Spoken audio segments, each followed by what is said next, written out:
ಕಾಸು ಕೊಟ್ಟರಷ್ಟೇ ವಸತಿ ಯೋಜನೆನ ಬಾಯಿ ಬಿಟ್ರೆ ಸರ್ಕಾರವೇ ಅಲುಗಾಡುತ್ತಾ? ಕಾಂಗ್ರೆಸ್ ಶಾಸಕ ಬಿಆರ್ ಪಾಟೀಲ್ ಆಡಿಯೋ ಬಾಂಬ್. ಅಧಿಕಾರಿಯ ಸಹಿ ನಕಲು ಮಾಡಿ ಪಟಾಪಟ್ ಮನೆಗಳ ಹಂಚಿಕೆ. ಮೆಗಾ ಸ್ಕ್ಯಾಮ್ ಬಗ್ಗೆ ಆಫೀಸರಿಂದಾನೇ ದೂರು. ಜಮೀರ್ ರಾಜೀನಾಮೆಗೆ ಜೆಪಿ ಪಟ್. ಸೂಲಿಬೆಲೆ ದ್ವೇಷ ಭಾಷಣ ಮಾಡ್ತಾರ. ಕುಂದಾಪುರದಲ್ಲಿ ಭಾಷಣಕ್ಕೆ ಕಂಡೀಷನ್ ಅಂತೆ. ದಕ್ಷಿಣ ಕನ್ನಡದಲ್ಲಿ ಮಿಡ್ ನೈಟ್ ಪೊಲೀಸ್ ರೈಡ್ಗೆ ಕೋರ್ಟ್ ಗರಂ.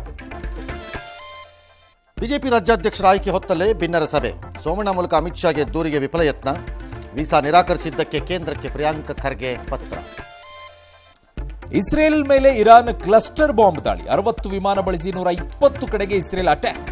ಕದನ ವಿರಾಮ ಕೇಳಿಕೊಂಡಿದ್ದೇ ನಾವು ಅನ್ನುತ್ತೆ ಪಾಕ್. ಆಂಧ್ರದಲ್ಲಿ ನಾಳೆ ಪ್ರಧಾನಿ ಮೋದಿ ಯೋಗಾಚರಣೆ. ದೃಷ್ಟಿ ದೋಷ ಉಳ್ಳ ಮಕ್ಕಳ ಹಾಡು ಕೇಳಿ ಕಣ್ಣೀರು ಹಾಕಿದ್ರು ರಾಷ್ಟ್ರಪತಿ. ಕನ್ನಡ ಬರಲ್ಲ ಕ್ಷಮಿಸಿಪ್ಪ ಅಂದ್ರು ಅಮಿತ್ ಶಾ. ಚಿನ್ನಸ್ವಾಮಿ ಕಾಲ್ತುಳಿತ ಕೇಸ್ನಲ್ಲಿ ಪೊಲೀಸರೇ ಪ್ರತ್ಯಕ್ಷದರ್ಶಿ. ಹೈಟೆನ್ಷನ್ ವೈರ್ ಶಾಕ್, ಬದುಕಲಿಲ್ಲ ಪಾಪ ಬಾಲಕ. ಆಸ್ತಿಗಾಗಿ ಮಾರನ್ ಕುಟುಂಬದಲ್ಲಿ ಮಹಾಬಿರುಕು.